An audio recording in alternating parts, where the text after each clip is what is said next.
es la palabra examen, ¿no? Desde chicos ya nos hemos criado rindiendo exámenes en todo.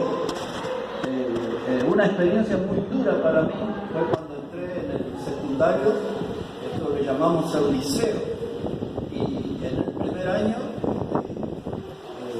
tuve que repetir la materia matemática. Nunca me gustaron las matemáticas. Y entonces había que dar el primer examen en el mes de diciembre. Si no aprobaba, lo pasaban a febrero. Si no aprobaba, lo pasaban a marzo. Y después a julio, y así iba hasta que aprobaran. Y esa materia matemática todavía conservo el certificado de estudio. Y 14 veces rendí el examen. Y no lo aprobé. En casi 2 años. Así que esa palabra examen era una palabra dura. En los días del colegio nos tomaban un examen, a veces se anunciaba y consistía en 100 preguntas. Ahí había de historia, había matemáticas, de todos los temas que estudiábamos en el colegio. Rendir un examen para entrar en un trabajo, una prueba. Rendir un examen para que le den el registro de conducir. Todas las veces que aparece esa palabra examen, nos pone un poco inquietos, un poco nerviosos, nos preocupa ese término examen. Y de eso vamos a hablar hoy, aquí en esta reunión. Vamos a estar hablando sobre los exámenes en la escuela de la vida. Los exámenes en la escuela de la vida. Y aquí en el libro de Génesis, el capítulo 37, vamos a usar a José, el hijo de Jacob, como el modelo para nuestro tema de hoy. Aquí en Génesis, el capítulo 37 y el versículo 2, dice: esta es la historia de la familia de Jacob. José, siendo de edad de 17 años, apacentaba las ovejas con sus hermanos. Y el joven estaba con los hijos de Bilha y con los hijos de Zilpa, mujeres de su padre, e informaba José a su padre la mala fama de ellos. Llamaba Israel a José más que a todos sus hijos, porque lo había tenido en su vejez, y le hizo una túnica de diversos colores. Y viendo sus hermanos que su padre lo amaba más que a todos sus hermanos, le aborrecían y no podían hablarle pacíficamente. Este pasaje, hermano, nos demuestra cómo José tuvo que aprender a sobrevivir en medio de un clima familiar hostil, cargado de violencia. Esa violencia que comenzó en una forma verbal, sus hermanos maltratándole, hablándole de un modo grosero, mostraban odio, desprecio en esas palabras, aborrecimiento es lo que usa aquí. Y si usted mira en el versículo 11, dice que los hermanos de José le tenían envidia. Así que no solamente que usaban una terminología grosera, violenta contra él, sino que también dice la palabra de Dios, hermano, que le tenían envidia, un agregado más. Pero ahí no se quedaba todo, porque el verso 18 a 20 dice que los hermanos iban a conspirar, quiere decir que iban a tramar secretamente cómo matarlo. Observe cómo dice la Biblia, verso 18. Cuando ellos lo vieron de lejos, antes que llegara cerca de ellos, conspiraron contra él para matarle. Y dijeron el uno al otro: he aquí viene el soñador. Ahora pues venid y matémosle y echémosle en una cisterna, y diremos: alguna mala bestia lo devoró, y veremos qué será de sus sueños. Así que lo primero que vamos a hablar, el punto número 1 para nuestra reunión aquí, es: la adversidad es un examen a superar. La adversidad es un examen a superar. Mucha gente, hermano, cuando las cosas son adversas, le son contrarias, enseguida ya se rinden, levantan las manos, dicen: me entrego, no voy a poder superar esto, no voy a poder tener una victoria sobre esto. Y nos rendimos sin dar el examen. Y aquí, hermanos, a veces en nuestra vida van a aparecer situaciones dolorosas, van a aparecer situaciones que son muy duras, Van a haber situaciones, mis hermanos, en que nos van a arrancar lágrimas. Va a haber situaciones, mis hermanos, que van a despertar angustia. Se nos va a cortar la respiración. Va a correr un sudor frío por nuestro cuerpo. Vamos a sentir como manos que nos aprietan, que nos están asfixiando, que nos quitan las energías, mis hermanos. Va a pasar en la adversidad mucho estrés. Es un término moderno que se usa mucho ahora. Mucho estrés, mucha tristeza. Y José aquí, hermano, tuvo que soportar todas estas clases de aflicciones. Y tuvo que rendir ese examen en su vida y superarlo. Pero los hermanos avanzaban en la maldad crecía, y lo tomaron a José y lo tiraron en una cisterna vacía. Y allí lo dejaron, hermano, hasta que la muerte lo alcanzara. Y luego, mirando, vieron allí una caravana que venía con ismaelitas y madianitas, mercaderes, dice la Biblia que era. Y a uno de ellos se le encendió la lamparita y dice: no lo dejemos morir, vamos a sacarlo y hagamos plata con nuestro hermano. Recuerda, 17 años tenía, lo hemos leído ahí en el primer versículo. 17 añitos, un chico nada más, y fueron y lo sacaron ahora de la cisterna y lo vendieron. Y dice la Biblia que el precio que le sacaron fue 20 piezas de plata. Por un esclavo se pagaba 30, por un buey se pagaba 30 piezas de plata. Judas el traidor recibió 30 piezas de plata, por José pagaron 20. Así que el diablo puso en sus hermanos un espíritu vendedor y de rematador. Lo remataron, 20 piezas de plata, y se lo llevan a Egipto. Y allá se lo llevaron a José a Egipto. Y allá le iban a esperar duras pruebas también en su vida, duros exámenes que él iba a tener que superar en su vida. José fue un hombre preparado, hermano, de un material muy especial.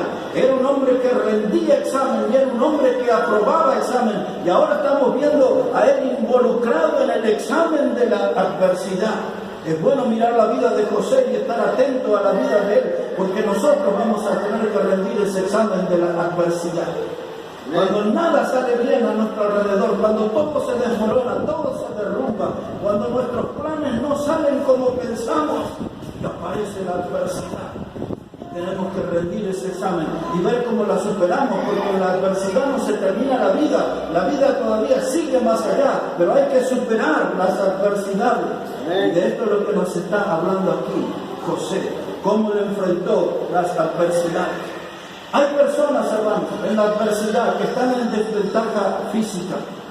A alguien que le falta un ojo, un brazo, una pierna o 2 piernas, y en mi barrio hay gente con esas dificultades. Yo los veo, hermano, que esa gente camina más que yo. Andan sobre sus muletas, hermano, y andan caminando, y todas las mañanas uno los puede ver pasar. Hay gente, hermano, que está en adversidades físicas. Hay gente que a veces tiene adversidades económicas. Y hermanos, pero ninguna de esas cosas, de esas limitaciones que tenemos, tienen que paralizarnos. José iba adelante, enfrentó las adversidades de la vida, rindió los exámenes de la vida y lo aprobó. No era como yo, él no repitió como yo. Él rendía el examen y aprobaba. Y a veces, hermano, hay gente en la vida que tiene todo, pero no hace nada para Dios. Hay cristianos, hermanos, de muy buena posición económica y nunca ofrendan a la obra misionera, nunca ponen sus ofrendas a favor de los perdidos, no invierten en almas. Hay veces, hermanos, la posición económica es buena, no es que son ricos, pero están bien y tienen de más, pero no dan. Parecen gente con cocodrilo en el bolsillo y se vuelven improductivos. Y ese examen, hermano, no lo aprueba. ¿Sabe qué, hermano? Dios nos ha dado a cada uno de nosotros talentos.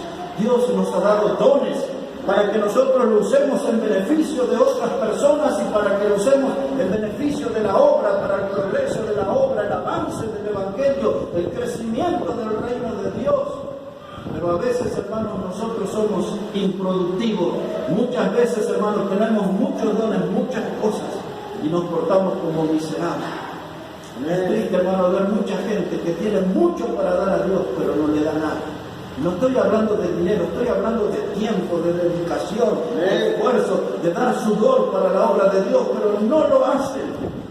Y son gente que tienen un gran tesoro, pero no lo invierten en la obra de Dios. Hay gente, hermano, que tiene mucho, pero viven como miserables. Estoy hablando de cristianos, pero les contaré una historia del mundo. De una señora, hermanos, que su nombre era Hetty Green. Hetty Green. Ella era conocida, el apodo de ella era la bruja de Wall Street. Ese Wall Street es una palabra en inglés que quiere decir la calle en la pared. Y ahí en la pared, ahí por Nueva York, ahí está todo eso, y ahí se mueven todos los negocios.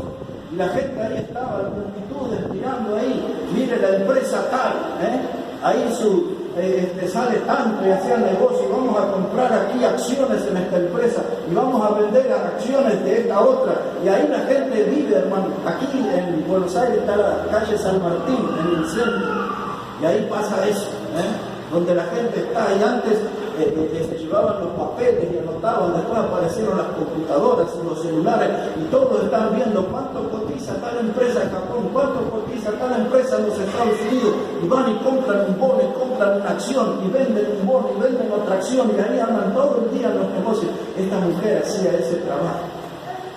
Por eso le decían la bruja de Wall Street. Ella era una mujer que había heredado una fortuna de $5 millones. Eso fue allá por el año 1865. Su padre le dejó, siendo ella muy jovencita, una herencia de $5 millones. En pocos años, como en 20 más o menos, ella transformó esos 5 millones en $200 millones. Y esta mujer, su nombre apareció, Hetty Green, apareció en el libro de Guinness, en el libro de los récords. Y esta mujer hizo una fortuna inmensa, hermano, inmensa la fortuna que hizo. Ella podía vivir una vida cómoda, sin embargo, vivía así con una ropa toda sucia, hermano, el olor que despedía, el hedor de su cuerpo, de su ropa, y ella andaba entre la gente millonaria allí, hermano, y parece que nunca se aseaba, la higiene era como enemiga de ella, y andaba ahí con esos vestidos andrajosos, al punto tal que dicen que alguna vez que con todos los millones que tenía la gente le veía en la calle y le daba limosna, le daba moneditas, y ella las agarraba. Y así vivía esta mujer. Y la verdad, mis hermanos, que esta mujer tenía una vida miserable.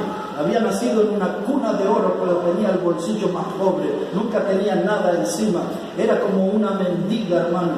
Una mujer realmente que tenía mansiones. Y ella alquilaba las mansiones de ella a mucho dinero. Y después ella iba y alquilaba un departamento para ella y sus 2 hijos, y pagaba $23 por mes el departamento.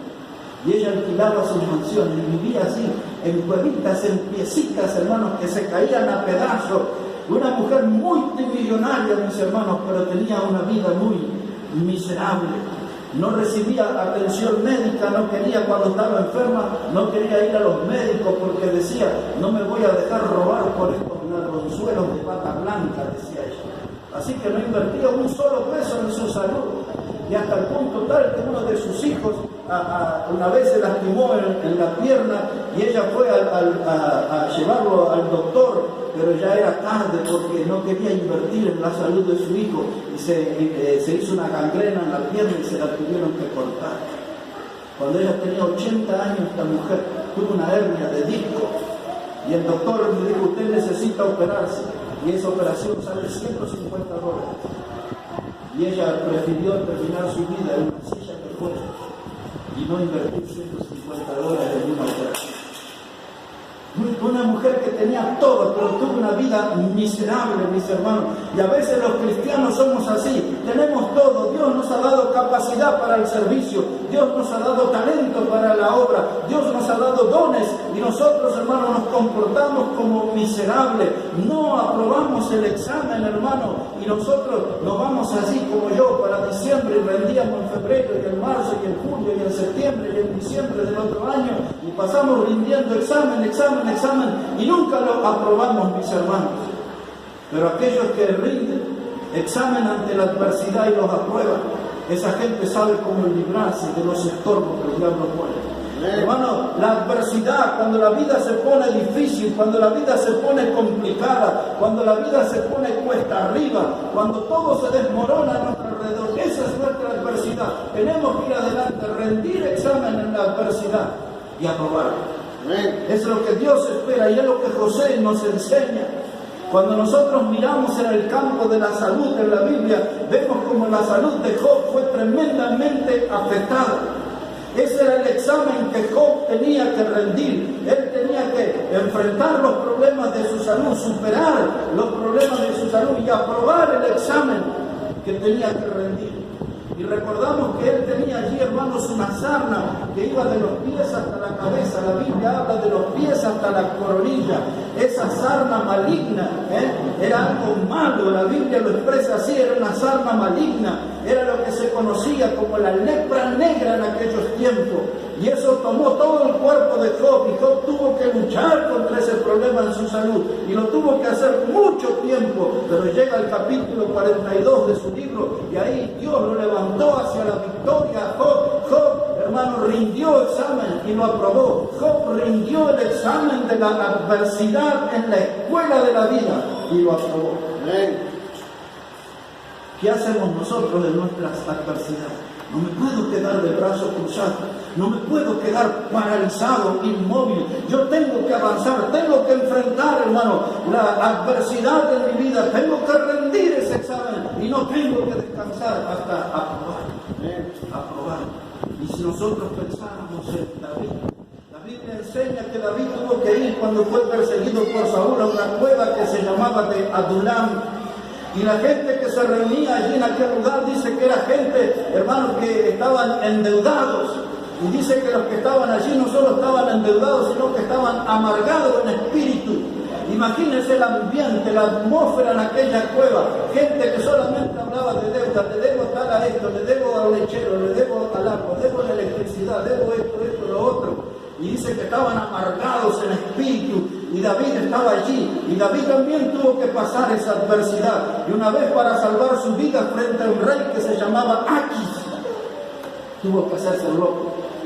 Se hacía loco David y hacía que las babas se le cayeran. Y cuando el rey lo vio, dice, este loco es inofensivo, no lo maten, no lo maten. Y así salvó su vida. David tuvo que enfrentar las adversidades.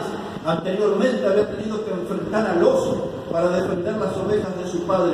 Había tenido que defender las ovejas de su padre peleando contra el león y tuvo que pelear contra el gigante Goliat. David tuvo muchas adversidades en su vida, pero cuando él rindió examen, aprobó. Él rindió el examen y aprobó. Y si nosotros pensáramos en Pablo, mis hermanos, Pablo escribe en la primera carta a los tesalonicenses, en el capítulo 2 y en el verso 18 le dice a los hermanos, yo quise ir a vosotros una y otra vez, pero Satanás me estorbó. Es decir, hermano, que en la adversidad de la vida usted y yo vamos a padecer estorbos de Satanás. El diablo nos va a estorbar. Él va a hacer cosas para impedir que nosotros hagamos cosas para Dios. Estorbo, toda clase de complicaciones, toda clase de problemas. El diablo lo va a hacer florecer a nuestro alrededor para que nosotros no podamos avanzar en la obra de Dios.